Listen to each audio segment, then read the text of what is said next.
સ્વામિનારાયણ હરે વચનામૃત ગઢડા અંત્ય પ્રકરણનું 26મું. મન ઇન્દ્રિયોને દાબીને વર્તે તેવા સંતનું. સ્વામિનારાયણ હરે સંવત 1885 કાર્તિક સુધી એકાદશીને દિવસ સ્વામી શ્રી સહજાનંદજી મહારાજ શ્રી ગઢડા મધ્યે દાદા ખાચરના દરબારમાં શ્રી ગોપીનાથજીના મંદિરને વિશે વિરાજમાન હતા ને સર્વ શ્વેત વસ્ત્ર ધારણ કર્યા હતા ને પોતાના મુખારવિંદની આગળ પરમહંસ તથા દેશ દેશના હરિભક્તની સભા ભરાઈને બેઠી હતી.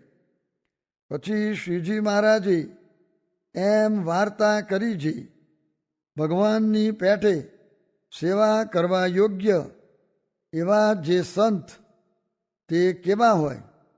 તો ઇન્દ્રિયો, અંતઃકરણ આદિ જે માયાના ગુણ, તેની જે ક્રિયા તેને પોતે દાબીને વર્તે, પણ એની ક્રિયાએ કરીને પોતે દબાય નહીં, ને ભગવાન સંબંધી ક્રિયાને જ કરે, ને પંચ વર્તમાનમાં દ્રઢ રહેતા હોય, ને પોતાને બ્રહ્મરૂપ માને, ને પુરુષોત્તમ ભગવાનની ઉપાસના કરે, એવા જે સંત તેને મનુષ્ય જેવા ન જાણવા ને દેવ જેવા પણ ન જાણવા, કેમ જે એવી ક્રિયા દેવ મનુષ્યને વિશે હોય નહીં, અને એવા સંત મનુષ્ય છે તો પણ ભગવાનની પેઠે સેવા કરવા યોગ્ય છે.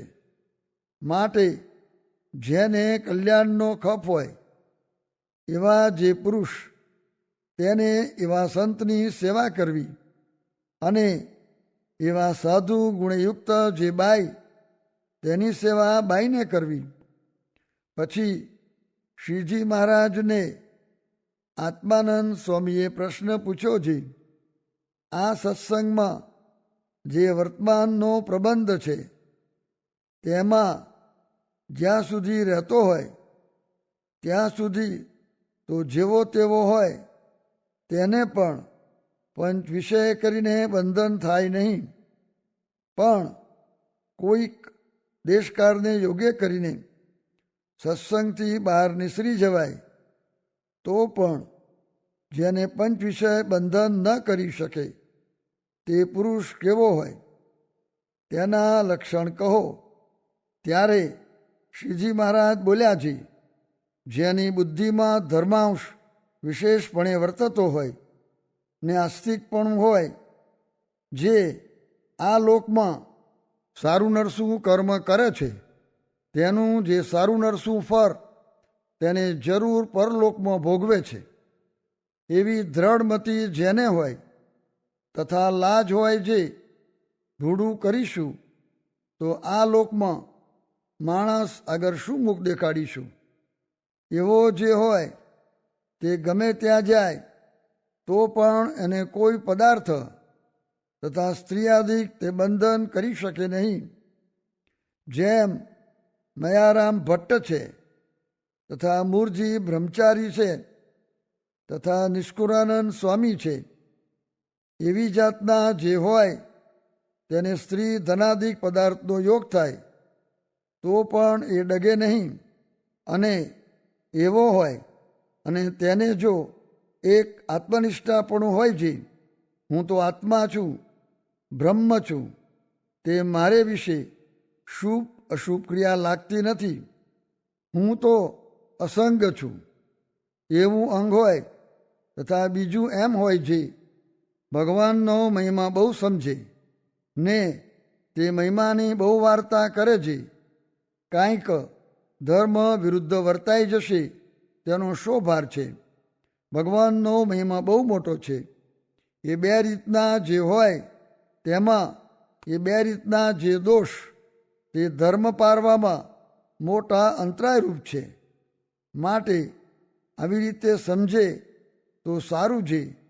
આત્મનિષ્ઠા પણ યથાર્થ હોય, તથા ભગવાનનું મહાત્મા પણ સારી પેઠે સમજે, અને નિષ્કામપણું, નિર્લોભપણું નિસ્વાર્થપણું, નિસ્નેહપણું, નિર્માનપણું એ આદિ જે ધર્મ તેને ભગવાનની પ્રસન્નતાને અર્થે સમજીને દ્રઢપણે પારે અને એમ સમજે છે હું એ ધર્મને પારીશ તો મારી ઉપર ભગવાન બહુ રાજી થશે, અને જો મને કોઈ રીતે ધર્મમાંથી કાંઈક ભંગ પડશે તો ભગવાનનો મારી ઉપર બહુ કુરાજીપો થશે.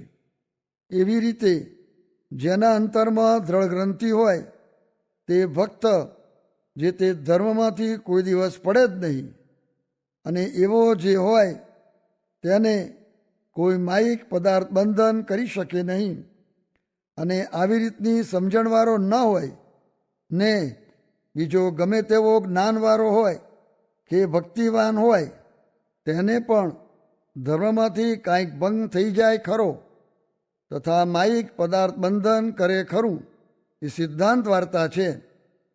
પછી વળી શ્રીજી મહારાજે કૃપા કરીને એમ વાર્તા કરી છે, અમને અહંકાર ન ગમે. તે અહંકાર ભક્તિપણાનો હોય, ત્યાગપણાનો હોય, વૈરાગ્યપણાનો હોય, બ્રહ્મપણાનો હોય, સમજણનો હોય, વર્તમાન પાયાનો હોય.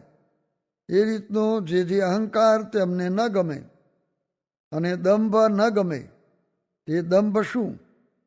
તો પોતાના હૃદયમાં ભગવાનનો નિશ્ચય, ભક્તિ અને ધર્મ તે થોડા હોય ને બીજા આગળ પોતાની મોટપ વધાર્યા સારું ઉપરથી તો તેને બહુ જણાવે તે ન ગમે, અને પોતાને અને ભગવાનને જે અભેદપણે ભજે તે ન ગમે, તથા જે નિયમ ધાર્યો હોય તે નિયમને ઘડીક મૂકી દે અને વળી ઘડીકમાં પારે. એવી રીતે જે શિથિલ વર્તતો હોય તે ન ગમે, અને ભગવાનનો મહિમા તો જાજો મોટો સમજે ને પોતાને અતિશય તુચ્છપણે સમજે, પણ દેહથી જુદો જે આત્મા તે રૂપ પોતાને ન માને તે ન ગમે. અને હવે જે ગમે તે કહીએ જ છીએ જે ભગવાનનો મહિમા તો યથાર્થ સમજે ને પોતાના દેહથી વ્યતિરિક્ત જે પોતાનો આત્મા તેને ભ્રમરૂપ સમજે અને ધર્મમાં દ્રઢ રહ્યો હોય અને ભગવાનની અચર ભક્તિ કરતો હોય અને આવી રીતનો પોતે હોય તો પણ સત્સંગમાં કોઈક કાંઈ ન સમજતો હોય ને ભગવાનનો નિશ્ચય તો હોય તેને મોટો જાણે ને તેની આગળ પોતાને અતિ તુચ્છ જાણે, અને વાર્તા કર્યામાં પોતાના મુખે કરીને પોતાની સમજણનો કેફ કોઈની આગળ લગાર પણ જણાવે નહીં, એવો જે હોય તે અમને બહુ ગમે. એવી રીતે શ્રીજી મહારાજ વાર્તા કરીને પોતાને ઉતારે પધાર્યા. ઇતિ વચનામૃતમ. એવી રીતે ગઢડા અંત્ય પ્રકરણનું 26મું વચનામૃત જે તે થયું. પરમ પૂજ્ય પ્રમુખ સ્વામી મહારાજની અમૃતવાણી સંપુટ 10 અક્ષરધામ સ્મૃતિ ભાગ 1. આપને એ સુવિદિત જ છે કે સંવત 2062ની લાભ પંચમીના શુભ દિવસે તારીખ 6 નવેમ્બર 2005ના રોજ પરમ પૂજ્ય પ્રમુખ સ્વામી મહારાજના વરદ હસ્તે દિલ્હી ખાતે અક્ષરધામનું વિશ્વને લોકાર્પણ થયું. આ દિવ્ય પ્રસંગે ભારતના મહામહિમ રાષ્ટ્રપતિ શ્રી એપીજે અબ્દુલ કલામ, માનનીય વડાપ્રધાન શ્રી મનમોહનસિંહ, આદરણીય લોકનેતા શ્રી એલ કે અડવાણી સહિત અનેક નામાંકિત મહાનુભાવો ઉપસ્થિત રહ્યા હતા. બ્રહ્મ સ્વરૂપ શાસ્ત્રીજી મહારાજ સંસ્થાપિત BAPS સ્વામિનારાયણ સંસ્થાની એક યશકલગી સમાન અને બ્રહ્મ સ્વરૂપ યોગીજી મહારાજના સંકલ્પાનુસાર પરમ પૂજ્ય પ્રમુખ સ્વામી મહારાજે નિર્માણ કરેલ આ અક્ષરધામના ઉદ્ઘાટન અવસરે અક્ષરધામ સ્મૃતિ આપના હાથમાં મૂકતા અમે આનંદ અનુભવીએ છીએ. અક્ષરધામ સ્મૃતિ ભાગ 1 અને ભાગ 2માં તારીખ 8/11/2005ના રોજ થયેલ અક્ષરધામ શિલાન્યાસ મહોત્સવથી લઈને તારીખ 6/11/2005ના રોજ ઉજવાયેલ અક્ષરધામ ઉદ્ઘાટન મહોત્સવ સહિત અક્ષરધામ નિર્માણના મહત્વપૂર્ણ પ્રસંગોએ પરમ પૂજ્ય પ્રમુખ સ્વામી મહારાજે આપેલ આશીર્વાદનો સંચય અત્રે પ્રસ્તુત છે, જે દ્વારા આપ અક્ષરધામની અનુભૂતિ પામી શકશો.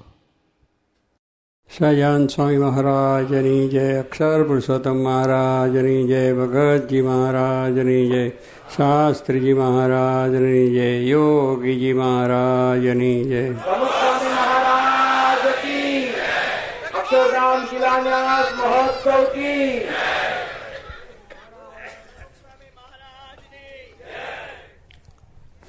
સમય સમયનું કામ કરે છે. અત્યારે આપણે પણ સવારના 6થી ઉઠીને અહીં આવી બધા બેઠા છે. કાર્યક્રમમાં બધાએ ખૂબ પ્રેમથી, ઉત્સાહથી, ધીરજથી એનો લાભ પણ લીધો છે. મોડું પણ ખૂબ થયું છે, એટલે જરા ભોજન તરફની વૃત્તિ પણ સહેજે થાય, કારણ કે સમય થઈ ગયો છે. લંચનો કહેવાય, શું કહીએ, લંચનો કહેવાય. એટલે આપણી વૃત્તિ જરા આગી પાછી થાય. પણ આપ બધા બહુ ધીરજવાળા છો. આટલો સમય થયો છે તે પણ શાંતિથી બેઠા છો, કારણ કે આપણે જે લાભ લેવા આવ્યા છે પૂરો લેવાય. જમવાનું તો આપણે ઘણા વખત ઘણી જિંદગીઓ કરેલું છે, પણ જ્યારે આવો એક દિવ્ય લાભ હોય ત્યારે સ્વાભાવિક આપણી વૃત્તિઓ સ્થિર થઈ જાય છે. એ ભગવાનનો પ્રતાપ છે, સત્સંગનો પ્રતાપ છે કે ત્યાં જવાથી આપણી શાંતિ થાય. આપણે કહીએ છીએ કે મંદિર એટલે મન સ્થિર કરવાનું સ્થાન છે. મનનું સ્થિર થયા કે મન છે ચંચળ છે, ચારે બાજુ એનું મન ફર્યા જ કરે છે. પણ ભગવાન એક એવા સ્થિર છે કે એ કોઈ ચલાયમાન નથી. સ્થળનું જળ ને જળનું થાળી થાય. આ બધો વિકાસ આપણો બધો દુનિયામાં જે થયો, અને એ રીતે પાછો એનો પ્રલય પણ થાય છે. કારણ કે જગત છે અસ્થિર છે, એટલે સ્થિર નથી કે આ ઠેકાને આ વસ્તુ હજારો વર્ષ રહેવાની છે. ભગવાન છે એ ગમે એટલી કાળની ગતિ બીજું આગું પાછું થતું હોય પણ એમની સ્થિતિ છે. એટલા માટે ભગવાનના સમીપે જવાથી આપણને પણ મનની સ્થિરતા થાય. કારણ કે સ્થિર કરવાનું આપણું મુખ્ય સાધન જ એ છે કે ભગવાનની નજીક જાઓ. અને શાસ્ત્રો એટલા માટે જ કહ્યું છે કે જેટલા તમે ભગવાન નજીક જશો એટલી તમને શાંતિ અને સુખ થશે, મનની સ્થિતિ થશે. બાકી આજે આપણે જોઈએ છીએ કે વિકાસ ખૂબ થયો છે દેશ ને પરદેશની અંદર પણ. કે એટલો બધો માણસે પ્રયત્ન કર્યો છે, વિજ્ઞાન વધ્યું છે, એથી વિકાસ થયો. બધી જાતની સુખ સગવડ સાહેબોમાં બધું વ્યવસ્થા ખૂબ મળી ગઈ. આકાશમાં ઉડતા થઈ ગયા, ચંદ્ર સુધી પહોંચી ગયા. બધે આપણા રસ્તાઓ, રોડ, બીજું ત્રીજું, આપણી સાહેબી, આપણી જરૂરિયાતો, બધું જાતનું કાર્ય આજે મળ્યું છે. પણ છતાં અશાંતિ રહે. સુખ મળે, સગવડ મળે કે સત્તા મળે કે પૈસા મળે તો શાંતિ આવવી જોઈએ. આપણે જોઈએ ને, ભાઈ મને જો આટલા પૈસા મળે તો મને શાંતિ થઈ જાય, પણ એમાં શાંતિ નથી આવતી, ઉલટી અશાંતિ થાય. જેમ સમૃદ્ધિ વધે છે એમ માણસની અંદર અહમ વધે છે, અને એને લઈને ભોગ વિલાસની તરફ વળીની વૃત્તિ થાય છે.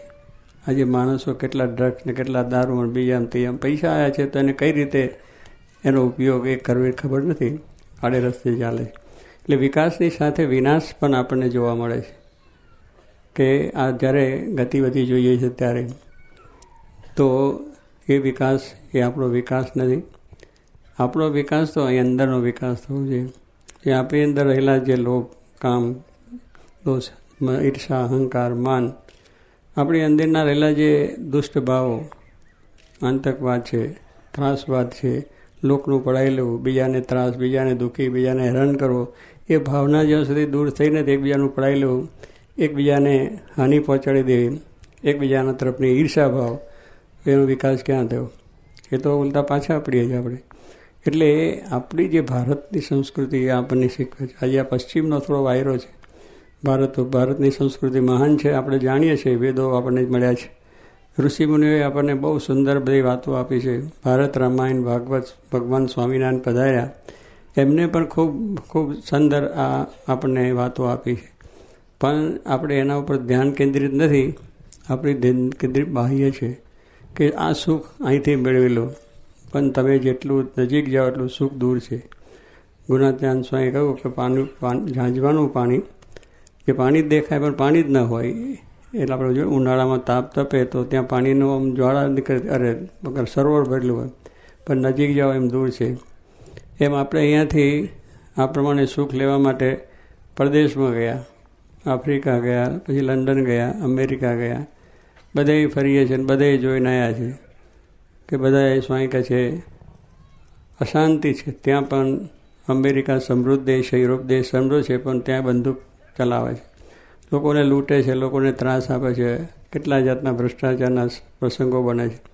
જો એ પૈસા સમૃદ્ધિ આપતી હોત તો આ વસ્તુ ન હોત, પણ નથી. એ આપણા શાસ્ત્રો કહે છે એ સત્ય સનાતન વસ્તુ છે કે એમાં સુખ નથી.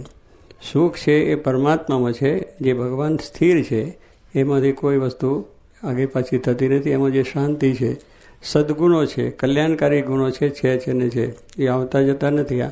આપણામાં કોઈ વખત વળી સારું ધર્મની ભાવના થાય ને વળી ધર્મનું પાછું ખંડન કરીએ. ભગવાનમાં એવું નથી, એમાં છે એટલે એની સ્થિરતા છે. તો એ આપણી સ્થિરતા લાવવા માટે આપણા અંદર આ બધા સદગુણો લાવવાથી આપણો વિકાસ થયો કહેવાય. જરૂર છે, આ બધું કરવાનું જરૂર છે, એની જરૂરિયાત પણ છે, પણ એ શરીર માટેનું સુખ પ્રાપ્ત થયું. કે શરીરને કઈ રીતે સુખ મળે, ખાવું પીવું, બેસવું, લુગડા લત્તા, આ તે બધી જાતની સુખ સગવડતા એવી થઈ ગઈ કે માણસને આજે કોઈ ચિંતા નહીં. અત્યારે કોમ્પ્યુટર એવા નીકળ્યા છે, અત્યારે બધી જાતની સુખ સગવડો એવી છે, કંઈ બેઠા બેઠા દુનિયાના સમાચાર મળી જાય તમને. જઈને આવવું તો તઈ તમે લંડનથી બેઠા રાતે 11 વાગે અહીં આવ્યા. આ જવું હોય તો કેટલો વિચાર થાય ને કેટલી વાત થાય. તો કહેવાનું શું છે કે આવી બધી સગવડતા આપણે થઈ છે, પણ આપણાની અંદરથી જે કંઈ આપણા સંસ્કારો છે એ જેટલા ખસતા જાય છે, એના તરફ જેટલી ઉપેક્ષા છે એટલી અશાંતિ થાય છે. એટલા માટે આપણા મહાન પુરુષો કે ભગવાન સ્વામિનારાયણ કે સાચીમાં જોગી મહારાજની જે સ્થિતિ કે એમને સુખ ભગવાનમાં જોયું હતું, જે આપણા મહાન સંતો ઋષિમુનિઓ થયા તે પ્રમાણે જે સંપ્રદાયની અંદર મહાન અવતારો કે આપણે જે મહાન સંતો આચાર્યો ભક્તો થયા છે, એમના જીવનમાં જો તેમને એક ભગવાનને જ રાખીને પોતાનું કાર્ય કર્યું છે અને એમાં શાંતિ મેળવી છે. જગતના ઝંઝાવટ એમની પર ખૂબ આવ્યા છે. ઝંઝાવટ એને ને આપણા દુનિયામાં વાવાઝોડો આવી જાય છે, ધરતીકંપ થઈ જાય છે, કેટલી જાતના બધા આપતકાળો બધા થઈ જાય છે. એટલે આ દૈવી કોપો હોય છે અને મનના દુઃખો છે બીજા થકી, આ બધી વસ્તુ આપણે ચાલે ઝંઝાવટો. પણ એવી ઝંઝાવટોની અંદર આ બધા જે થઈ ગયા મહાન પુરુષો એ સ્થિર રહ્યા છે, એમને કોઈ અસર થઈ નથી. કારણ કે જાણે ભગવાનની ઈચ્છા છે.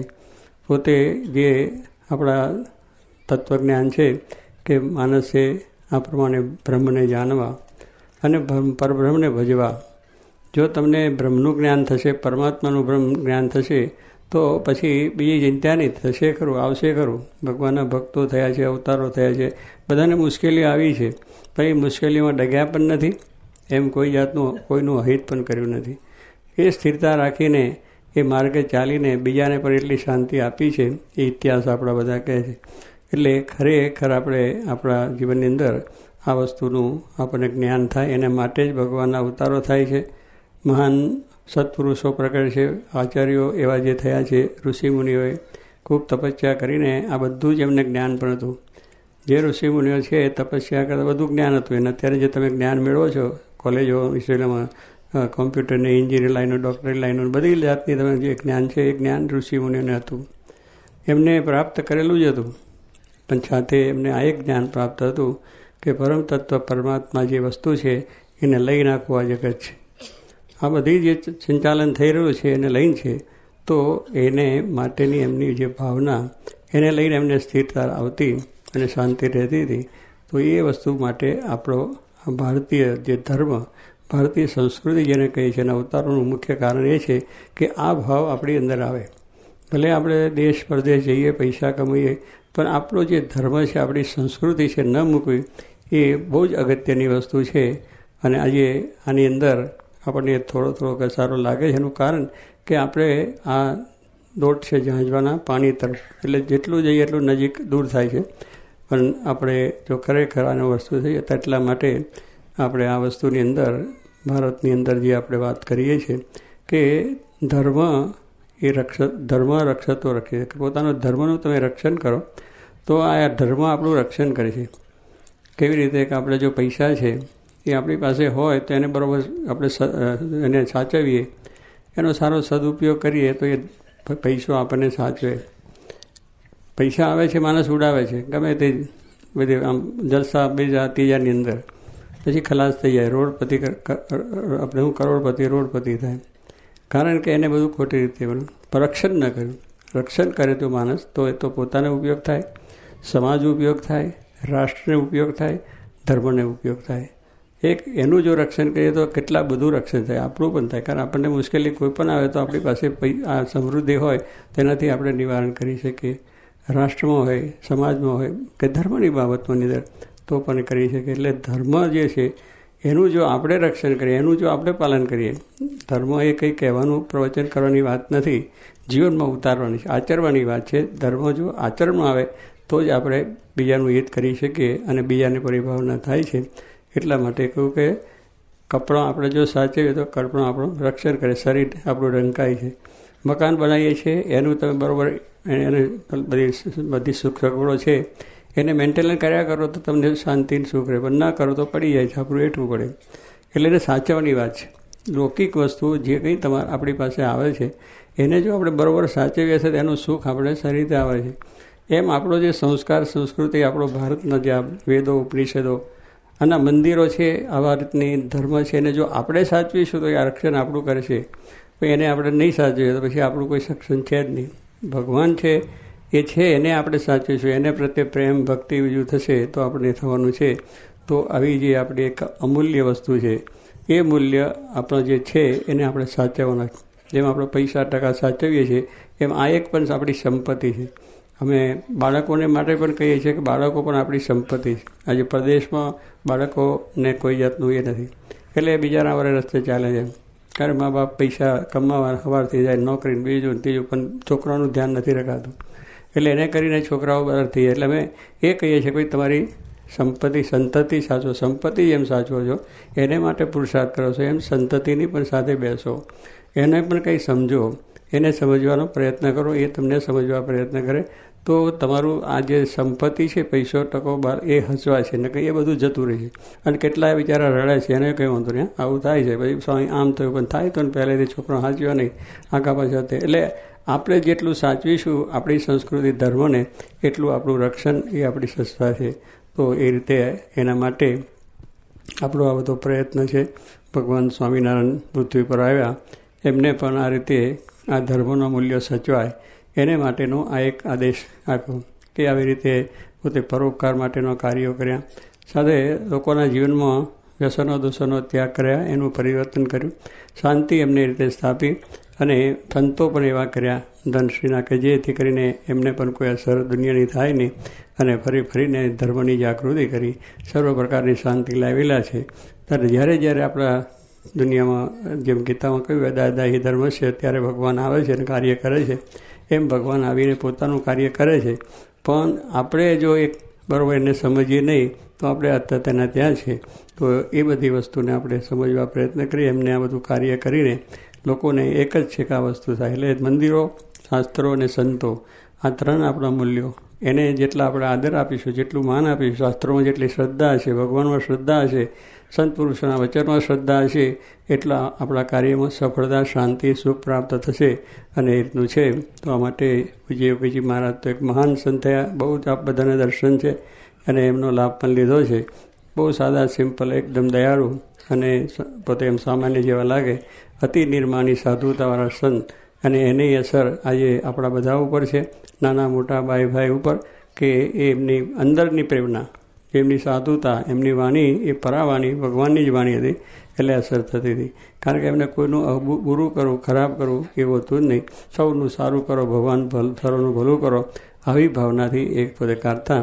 એટલા માટે એમને પણ આવા શુભ સંકલ્પો જે કર્યા કે અહીંયા પણ આ બધું કાર્ય થાય, તો એ પ્રમાણે જ્યાં ગયા ત્યાં એમને લોકોમાં ધર્મની ભાવના જાગૃત થાય, શાંતિ સુખ પ્રાપ્ત થાય, એ રીતનું હતું. લીલી માટે પણ એમને ખૂબ સારો સંકલ્પ કરેલો. હમણાં ઈશ્વર સ્વામી કહ્યું એમ 32 વર્ષ પહેલાં એ કાગળો અહીં લખતા અને એ પણ કહેતા કે આપણે અહીં જમીન લેવી છે અને મંદિર કરવું છે. એટલે અમારા ચંદ્રકાંતભાઈ ત્રિવેદી હતા બેંકના, એને કાગળ સ્વામી લખ્યા જ કરે, સાહેબને મળજો ને જમીન આપે આપણે, સાહેબને મળજો ને કરે.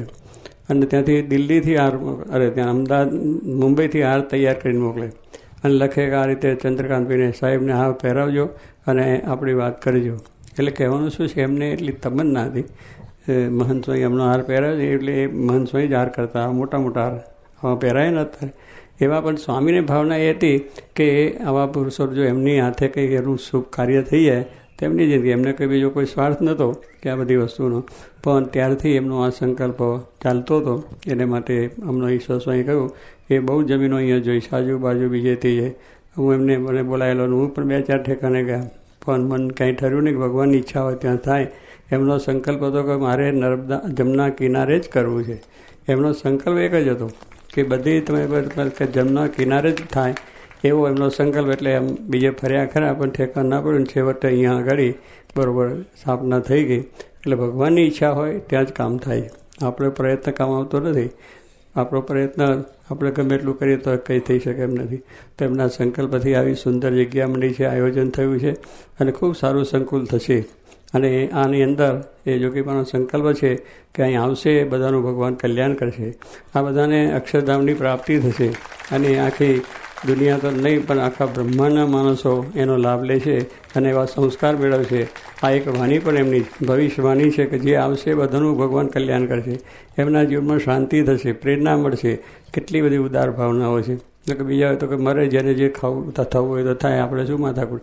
પણ મોટા પુરુષોને એવું નથી, પોતે દુઃખ ભોગવે પણ બીજાના ભલા માટેના એમના સંકલ્પો, વિચારો, પ્રયત્ન, પુરુષાર્થ એ હંમેશા માટે રહેલો છે. એવા એ જોગી મહારાજ એમના પ્રયત્ન, પુરુષાર્થ અને એમના સંકલ્પથી આ બધું શક્ય બન્યું છે. આજે આ બધાને પણ સવારથી એક ઉત્સાહને જોવા મળે છે કે આની અંદર બધા દેશ પ્રદેશથી અને દેશમાંથી પણ ઘણા આવ્યા છે.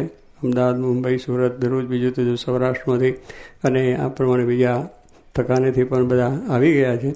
એટલે બધાનો ઉત્સાહ જ્યારે જોઈએ છે ત્યારે આપણને થાય કે જોગીમાનો સંકલ્પ એ જરૂર પૂરો થવાનો છે અને કામ પણ જલ્દી પૂરું થશે અને હજારો માણસોને એનું સુખ પ્રાપ્ત થશે. કારણ કે કામ તો બહુ મોટું છે, કરવાની પણ બહુ એ વસ્તુ છે, પણ ભગવાનની ઈચ્છાથી બધું અનુકૂળ થઈ જાય, માણસો મળી જાય છે, કામની અનુકૂળતા પણ થઈ જાય છે અને એવી રીતે આ વ્યવસ્થિત રીતે કામ થયું છે. અને આ બધા જ્યારે સવારથી આ ઉત્સાહ અને ઉમંગ જોઈને જોઈએ છે, અમને પણ શાંતિ થઈ છે કે આ બધાનો આવો ઉમંગ ઉત્સાહ છે તો મંદિર અને આવું સંકુલ બહુ સારામાં સારું થઈ જશે અને સર્વનું કલ્યાણ ભગવાન કરશે અને સુખ્યાપન કરશે. અને આવી રીતની આ બધાની અંદર જે પ્રેરણા થઈ છે નાના મોટા બધાને, તો એનાથી ખૂબ કામ થશે. એટલે માણસો પણ મળ્યા છે, એન્જિનિયર મળ્યા, હમણાં જે સાહેબ મળ્યા એ વળી અમને દેસાઈ સાહેબ, હવે એને બધું કેટલું બધું ઊંડું જ્ઞાન છે અને એ પણ ભગવાનની ઈચ્છાથી મળી ગયા. એટલે આની અંદર નદીમાં આ મંદિર નવું મોટું સંકુલ કરવું, એમાં બધું જોવે, ધરતીકંપનું જોવું પડે, વાવાઝોડું કરવું પડે, અંદરના બધા પ્રવાહો આમ ચાલતા તેમ ચાલતા હોય, એનો બધો બહુ અભ્યાસ છે એમને. એટલે એ પણ મળ્યા, અમને પ્રેરણા આપી છે. એટલે કામ મજબૂત થશે, સારું થશે, સર્વોપરી થશે અને લોકોનું કલ્યાણ પણ કરશે, એવું સુંદર બનવાનું છે. તો આ કાર્યમાં જેને જેને સહકાર, જેને આ પ્રમાણે પ્રેરણા જે કંઈ પણ આપી છે અને જે કર્યું છે એ માટે બહુ આનંદ છે. હમણાં વાત કરી એમ કે બધાને પ્રેમ છે, ઉત્સાહ છે. એટલે લંડનવાળા છે, પથ્થર જ આરસના કરવાની વાત કરી છે અને આ પ્રમાણે જમીનની વાત થઈ કે અમારા ઘનશ્યામભાઈના અને અમારા પ્રેસિડેન્ટ હમણાં કેસી સાહેબ બોલ્યા, એમને પણ એટલો આખા મંડળને, આખા યુએસએને કે આની અંદર ડભોઈ ભેગું તેન તલાવ, કારણ એમને પણ આવું મોટું બાંધવું છે ત્યાં ન્યૂ જર્સીમાં વાત કરી, જમીનની વાતો ચાલે છે, જોયા છે અને થવાનું. તો પણ એમને ઈચ્છા છે કે આમાં અમારો પણ ભાગ છે, અમારે પણ આ વસ્તુ કરવી જોઈએ. ડભોઈ ભેગું તેલ તલાવ, ડભોઈનો કિલ્લો થતો, એમાં તેન તલાવ ગામનો કિલ્લો થઈ ગયો છે, એમ એમનું ત્યાં થવાનું છે. એમાં એમની બધાની પણ, ત્યાંના બધા ભક્તોની પણ એટલી ઉત્સાહ છે કે આની અંદર અમારો પણ પૂરેપૂરો સહકાર અને પૂરેપૂરી સેવા એની અંદર અમે કરીશું. ભલે અમારું કામ તો છે પણ ભગવાન પૂરું કરે છે. તો કહેવાનું શું કે આવી રીતે આ પ્રેરણા સહજે અહીંયા પણ બધા ભક્તોને સહજે ઉત્સાહ ઉમંગ છે જ કે આ કાર્યમાં આપણાથી બને એટલું કાર્યમાં મદદરૂપ થવું. એટલે આમાં તો એવું છે કે ગમે તે ભગવાનનું કાર્ય છે, પેલા ટેકા ધરવાના છે, આપણી ભક્તિ છે, ભક્તિથી જેટલું આપણે કરીશું એટલું ભગવાન આનંદ ઘણું બધાને આપે છે અને આપશે. તો આજે આ પ્રસંગે અહીં જે બધા આવ્યા છે આમાં ભાગ લીધો છે, તન મન ધનથી રાજી થયા છે એટલે મહારાજ તમારા ઉપર રાજી થશે, શાસ્ત્રી મહારાજ, જોગી મહારાજ પણ રાજી થશે. અને બધાએ ખૂબ ખૂબ બળ રાખજો. અને બધાને મહારાજને પ્રાર્થના કરીએ કે આ બધાનું ભગવાન કલ્યાણ કરે, સુખ શાંતિ થાય અને આપણે આ કામ જલ્દી થઈ જાય, ડંકો વાગી જાય, સર્વોપરી થઈ જાય, એ ભગવાનની પ્રાર્થના. સ્વામિનારાયણ. અરે સ્વામીએ વાત કરી છે, આથી કરોડ ગણો સત્સંગ થશે ને આથી કરોડ ગણા મંદિર થશે, પણ આ વાતો અને આ કથા નહીં મળે ને વ્યવહાર પ્રધાન થઈ જશે. માટે સહેજે સહેજે કરવું ને આ કારખાના તો બ્રહ્માંડ રહેશે ત્યાં સુધી ચાલશે. માટે કથા વાર્તા કરવા સાંભળવાનો અભ્યાસ રાખવો ને આપણે તો ધર્મ, જ્ઞાન, વૈરાગ્ય, ભક્તિ એ ચારે વાત રાખવી, પણ એક જ મુખ્ય ન કરવું. સ્વામિનારાયણ. સ્વામીએ વાત કરી છે, નિરંજનાનંદ સ્વામી પાસે બેસે તો અંતર ટાળું થઈ જાય, તેમ એવા મોટા સાધુ પાસે બેસે તો સુખ આવે. તે કેને સુખ આવે? તે જેને તેમાં હેત હોય તેને આવે. સ્વામિનારાયણ. સ્વામીએ વાત કરી છે, એક તો યજ્ઞ કરે તે આખી પૃથ્વીમાં ઘોડો ફેરવે તેમાં બહુ દાખલો. કેમ જે કોઈક માંધે તો યજ્ઞ અધૂરો રહે, ને એક તો ફળિયામાં ઘોડો ફેરવીને યજ્ઞ કરી લે, તેમાં શું કહ્યું છે? ઇન્દ્રિયો અંતઃકરણ તેને વશ કરવા એ તો પૃથ્વીમાં ઘોડો ફેરવા જેવું છે, ને પોતાને બ્રહ્મરૂપ માનવું એ તો ફળિયામાં ઘોડો ફેરવા જેવું છે. અને વળી 64 લક્ષણ સાધુના કયા છે તે શીખવા એ તો પૃથ્વીમાં ઘોડો ફેરવા જેવું કઠણ છે, ને 64 લક્ષણવાળા સાધુમાં જોડાવું એ તો ફળિયામાં ઘોડો ફેરવા જેવું સુગમ છે. હરિ. સ્વામીએ વાત કરી છે, મહારાજે 8 મહિના સુધી સારંગપુર, કારિયાણી, લોયા અને પંચાળા વગેરેમાં સંતને ભેળા રાખીને વાતું કરી, ને મંડળ ફરીને આવે તેને પણ 15 દિવસ, મહિનો રાખીને વાતું કરતા. એમ કરે ત્યારે જ્ઞાન થાય છે, પણ તે વિના થતું નથી. સ્વામિનારાયણ. સ્વામીએ વાત કરી છે, બાપના હૈયામાં સ્ત્રી છે તે છોકરાને પરણાવે છે, ને સાધુના હૈયામાં ભગવાન છે તે જીવના હૈયામાં ઘાલે છે. સ્વામિનારાયણ. સ્વામીએ વાત કરી છે, નાના ખાતરાનું પાણી મોટી નદીમાં ભળે ને તે નદી સમુદ્રમાં ભળે, તેનું સિદ્ધાંત છે અલ્પ જેવો જીવ હોય તે જો મોટામાં જોડાય તો તે પણ ભગવાનને પામે, એવો મોટાનો પ્રતાપ છે. સ્વામિનારાયણ. સ્વામીએ વાત કરી છે, સર્વે રૂડા ગુણ અભ્યાસથી તથા સંગથી આવે છે, પણ ભગવાનની તથા સાધુની નિષ્ઠા તે તો પૂર્વ સંસ્કારથી તથા મોટાના અનુગ્રહથી થાય છે. ને જેટલું મોટાના સમાગમમાં રહેવાય તેટલો તેને સંસ્કાર તથા અનુગ્રહ સમજવો, ને જેણે જેટલી નિષ્ઠા પ્રવર્તાવી તેટલી તેની મોટાઈ સમજવી. સ્વામિનારાયણ. હરે. સ્વામીએ વાત કરી છે, સંવત 1919ના આસોવદી દશમે વાત કરી છે, સૌ સાંભળો વાત કરું. રઘુવીરજી મહારાજે છાવણી કરી એમ મેં તમને 2.5 મહિના સુધી વાતું કરી, ને વરતાલ આવે છે એને તો મારો 3.5 મહિના જોગ થાય. માટે હમણાં પણ અતિશય વાતું કરી છે તે કોઈ મંદિરમાં રાખીને વાતું ન કરે. આ તો મેં કરી. મન શત્રુ છે, ઇન્દ્રિયો શત્રુ છે, ને દેહ શત્રુ છે. જો ભગવાન ન ભજાય તો તે માટે આ જે વાત કરી તે અંતરમાં રાખજો ને તે પ્રમાણે રહેજો. જુઓ ને આવો જોગ ક્યાંથી થાય? હવે જોગ નહીં રહે. સાધુ મળવા કઠણ છે, માટે જોગ કરી લેજો, એ સિદ્ધાંત છે. સ્વામિનારાયણ. હરે. સ્વામીએ વાત કરી છે, જેદી તેદી સાધુથી જ મોક્ષ થાય છે ને જ્ઞાન આવે છે, ને જેદી કાંઈક થયું હશે તે પણ તેથી જ થયું છે, ને થાશે તે પણ તેથી જ થશે. માટે મોક્ષનું દ્વાર જ આ સંત છે. તે આ ચૈતન્યાનંદ સ્વામી ઢોલિયો, ખાધાના, વસ્ત્ર અને પદાર્થ પાર વગરના રાખતા, તેનું કોઈથી કહેવાનું નહીં. મહારાજે એકવાર કહ્યું હતું તે સારું મરવા તૈયાર થયા હતા, ને શ્રીજી મહારાજ આગળ કોઈને પદાર્થ મૂકવું હોય તો તે આગળથી પોતા પાસે આવે ત્યાર પછી મહારાજ પાસે મૂકવા જવાય એવું હતું.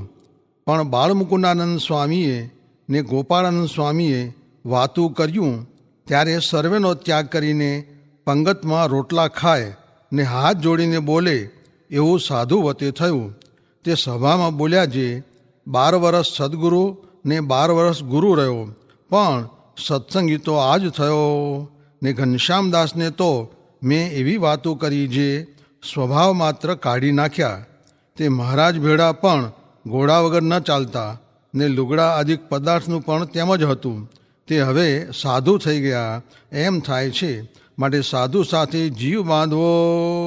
સ્વામિનારાયણ. હરે સ્વામીએ વાત કરી જે આ સાધુ પાસે ભગવાન છે, તે જે એનો સંગ કરે તેને દીએ છે. માટે આ સાધુના સમાગમમાં માલ છે, માટે એની આગળ દિન આધીન થાવું, એને નમવું ને એનો અભિપ્રાય જાણવો છે. શું એનો સિદ્ધાંત છે એમ જાણીને તે પ્રમાણે વર્તવું.